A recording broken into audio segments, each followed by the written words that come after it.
So, Golden Vow, found this. It's very useful. I hate this boss, but we're gonna do it anyway. We're doing it solo. No shame if you just don't have the patience for this boss. You don't wanna do it. Just you use summons. That's cool. Let's go.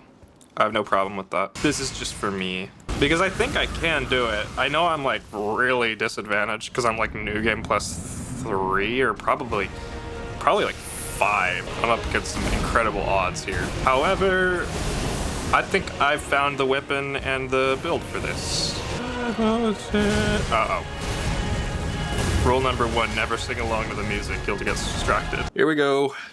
Radan. Problem with the Howl of Shabriri is it boosts attack power, but it also boosts damage taken, which in the second phase is really not good since you get hit by absolutely everything. I fucking hate this. This is every Souls game. If I have an item in my hotbar that is not a healing flask, I go ballistic. 1, 2, 4, 5. Oh, I love when I'm fighting the camera instead of the boss. That's my favorite part of every FromSoft game. This boss loves to torture me. Fine, I won't fucking heal. Have it your way, asshole. Nah, you ain't promising me shit. Y'all ever just, refrigerate your water? I can't drink lukewarm water. I mean, I can, I just really don't like it. So I have, cold water. Otherwise, it isn't good to me. I can never get tired of drinking it. Oh. No, bruh, no. So the way I think I'm gonna do this, because I usually play these types of games on, oops. What the fuck happened there? Am I two-handing the seal? I am two-handing the seal. I didn't even know you could do that. Yeah, I think the best advice I have for this phase is just stick close to him. Hug him like he's your friend, right? Never let go. Oh my god, I am such a lucky dog. I'm such a lucky dog. I saw the back rooms last night and it was pretty good. I'm not gonna give any spoilers, but Bravo Kane, he did a great job with the budget he was given. I think my non-spoiler review would be I think it did a good balance of keeping the atmosphere while also having like a character arc and interesting things to say, you know, societal commentary. I think it had that, and it was able to also be a Backrooms movie, which is awesome. 100% would watch it again. I also did watch Obsession. That was also another really good, also a YouTuber movie. Very good film. I know like people who have been on like their 3rd or 4th watch of that. I don't know if I'd see it in theaters again, maybe if I took a friend with me, but I want to rewatch it sometime, maybe when it comes out on video. That film also has an incredible story, incredible lighting, great cast, and it's decently funny too. I'm majorly fucked though, that is all I'll say. Just stick near him. Just never let go of him. He's your best friend. Give him all the hugs in the world. This song is something else though. I love this song. Oh no. Fuck you! Oh, I said that was the last one, right? Oh well, I'm already doing the buffs, so who gives a shit? Got nothing on me, Chief Beef. For some reason, they made Midir like the coolest fucking theme. It's crazy. Can I beat him with 1 HP? And no healing flasks?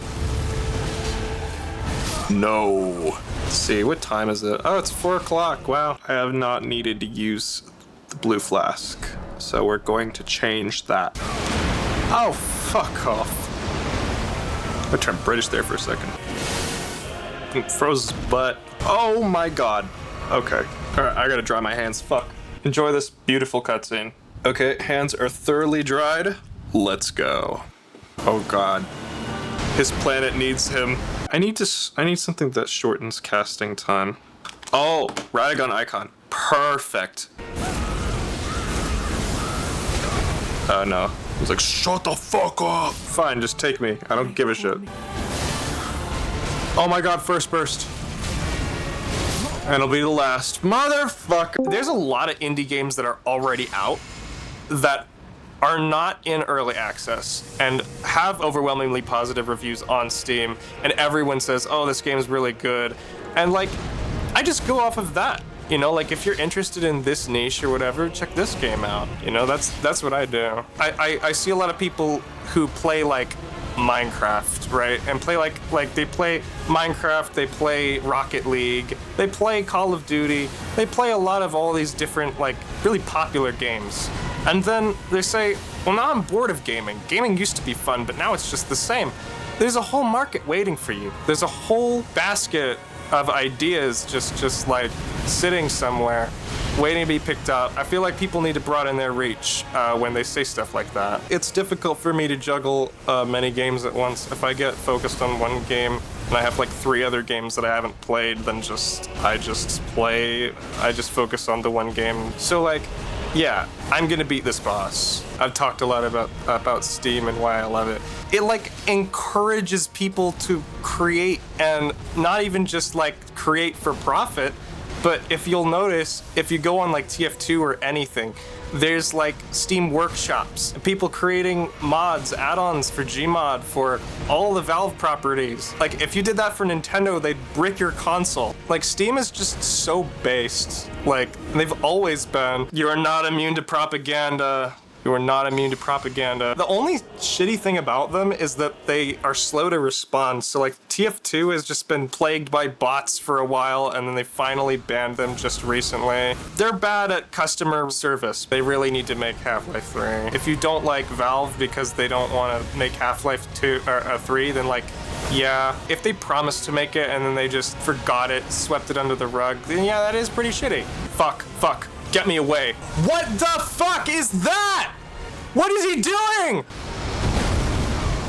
Oh my god. Oh, I would have died. Don't do that again, my god. Okay, this is the farthest I've ever gotten.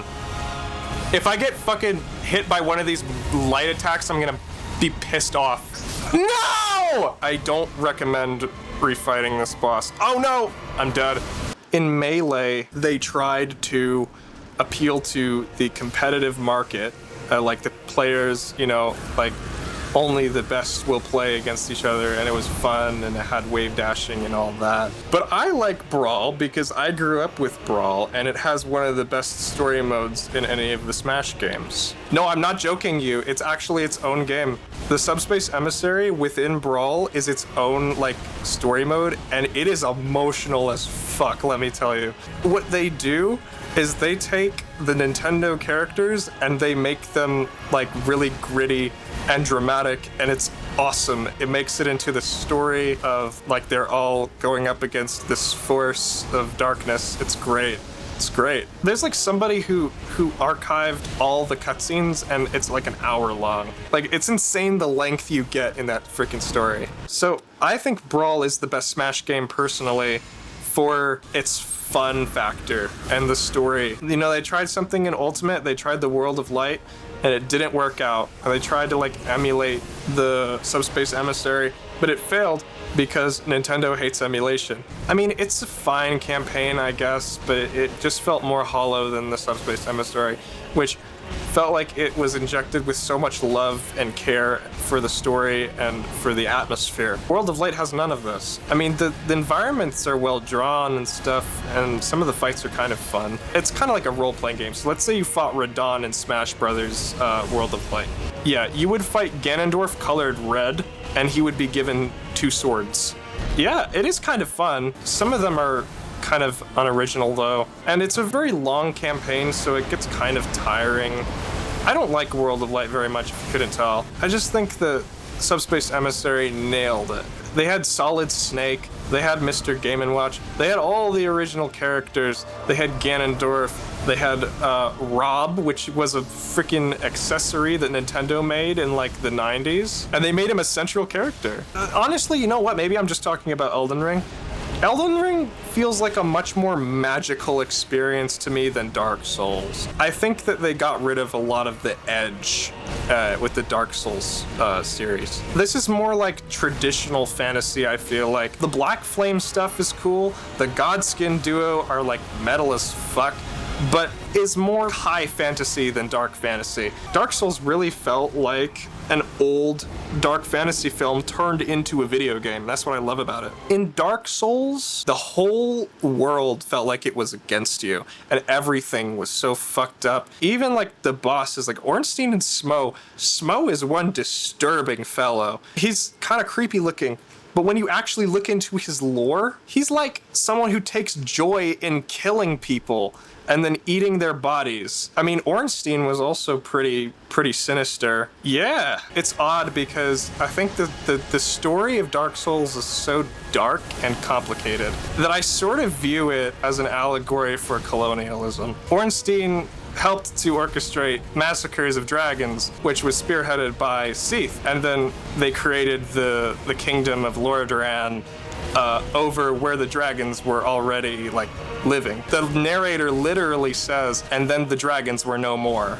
Yeah, I really respect Dark Souls 1's story. There are moments in Dark Souls 1 where it feels like home. There are moments where you're in Andre's blacksmithing shop and you hear him just banging away at the iron. It's like repetitive, but I put that on while I was eating dinner and I just felt at home. Firelink Shrine in Dark Souls 1 is really bare bones, and that's not an insult. There's stragglers, survivors here. They're trying to build community, you know, in this oppressive world. Aside from like maybe Hollow Knight, I don't think a story, like a lore story, has fascinated me as much as Dark Souls 1. All the themes about like authority and stuff. Sekiro is a biting critique of nationalism. I will explain in a second, I'm just off the cuff, I guess. But I do eventually want to make like a video about this because I think it's fascinating. Genichiro, I think he's the most obvious example of all of this, is like bewitched by the rejuvenating waters, as Ishin puts it. You know, he's very patriotic for Ashina. He loves Ashina like a little bit too much. He'll neglect its people for the land and the concept of Ashina and keeping Ashina alive. What is he really doing by that? He's diseasing them for the concept of the land. Just Ashina will live forever. I won't let Ashina die. And so he seeks out immortality to do so, but that immortality has downstream effects, and he's willing to sacrifice his humanity to achieve that, which I think is really like interesting because some might read it as like he believes he's doing what's right. And I think he believes he's doing what's right. I just think he's extremely misguided because he also sanctioned the torture of children for the making of the rejuvenating waters in the Senpou Temple. That was like that's the whole thing with the Senpou Temple. They're obsessed with immortality. They like created the rejuvenating waters. Senpou Temples where all of the immortality experiments take place. The evidence that they did it on children was the fact that the divine child exists. I assume that Kuro is like bears the mark of the dragon's heritage, and people want to exploit him for that. I think even like Ishin knows that he's getting old. He's been emperor or whatever for a while, and that times change, but then Genichiro is stuck in the past, and he's like, no, Ashina will be forever. We see this as Owl and all the different sects that he teamed up with. There was gonna be a plan to overthrow or like take the throne of Ashina. Like, Ishin is smart because he thinks ahead. He's not under any assumption that Ashina is gonna last forever, and Genichiro is like upset about that, so he seeks out the rejuvenating waters to make Ashina last forever. And I think there's just like a good contrast between their characters. And I think it's just really well written, really well organized, and just unrelated. Owl is just like, he's just a treacherous man, probably like a wannabe politician. He wants power and he'll take it by force. And he's willing to use anyone, any disposable person, which is like, I think it's fascinating how they were able to turn Wolf, who is like the stoic character, into a fairly emotional one. This is maybe just me, but I don't know, seeing how like Owl betrayed him after like he adopted him as his own son and like trained under the tutelage of Lady Butterfly, and it felt like they were a family, right? But Owl was just using him because he's a treacherous bitch. And I honestly think that Owl has no redeeming qualities, and that is what makes him great. He's honestly probably my favorite FromSoft like character slash villain. He's just completely evil, unscrupulous, evil, corrupt, but also badass. And I mean, I think a lot about how kamikaze pilots were willing to sacrifice their humanity for their country, and how that sort of conservative nationalism had sort of been instilled in them as soldiers to fight until the death. They were, again, defending the Nazis. They weren't going for some honorable cause. They were defending the persecution of Jewish people, of Chinese people, of Korean people, and in doing so, they basically convinced themselves that the land was worth dying for. Not the people on the land, but the land. I think that is really exemplified in the character of Genichiro. Honestly, just a lot of the FromSoft games, they have a lot to say. They're political as fuck, and I think that's incredible. I think it's why I'm so fascinated by it, is because they're really deep. But I would need to play... I would need to know the entire Dark Souls lore in order to like give a full political analysis of it. So again, this is just like off the cuff. This is how I feel about it, but this is like not structured at all. I hope to one day make like a structured video explaining my thoughts on both Sekiro and Dark Souls. And Bloodborne. Bloodborne has a very sharp critique of the church, for sure. The fuck? I just got a notification that said delete a previous version of Windows. Why does it tell me to do that? Is that Windows telling me to do that? I have no clue. I'm gonna look into that though. What the fuck? Is that a command, Microsoft? We are applying the final Scadutree Blessing.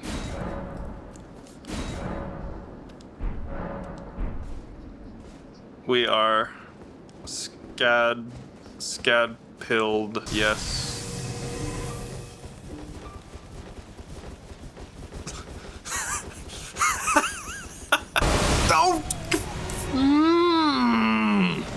Listen to this, right? I haven't even gotten here yet. That's the craziest part. I haven't even explored this freaking area yet. Well, alright.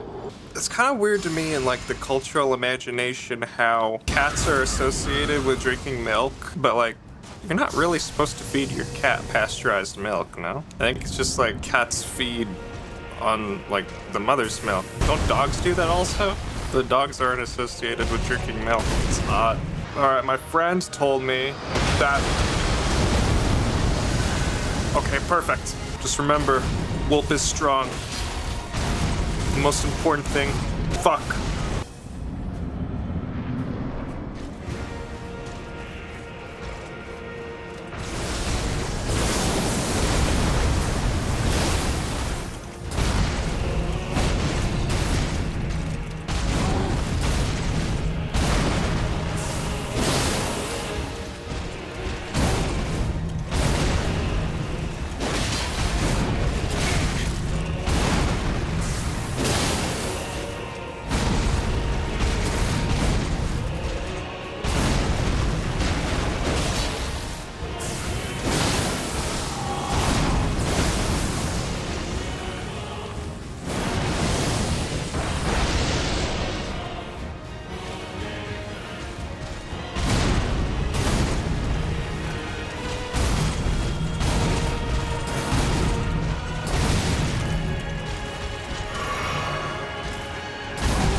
you.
Come on.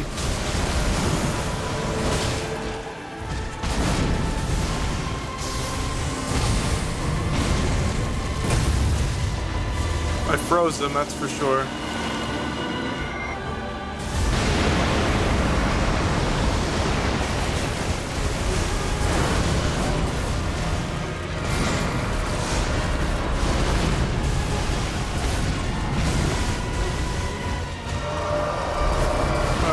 Consort of Mikola, show me what you got.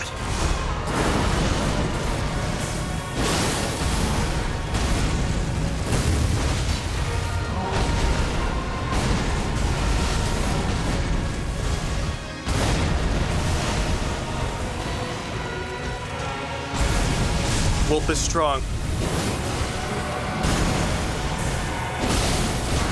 Fuck you! Promise you. 1,000-year voyage guided by compassion. Shove it up your ass!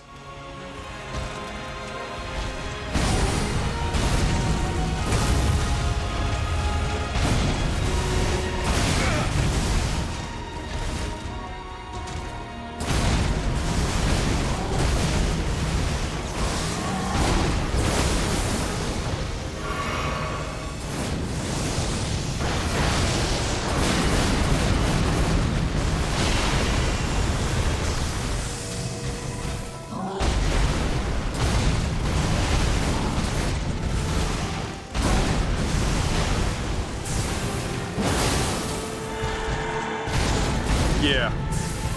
Fuck you! Yes!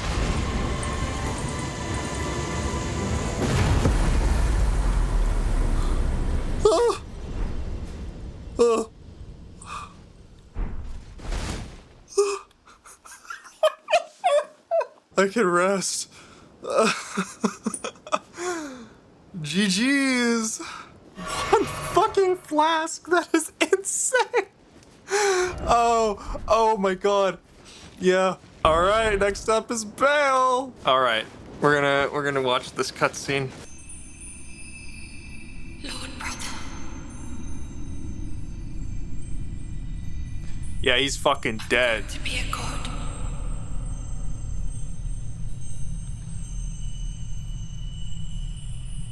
Wow. If we honor our part of the vow,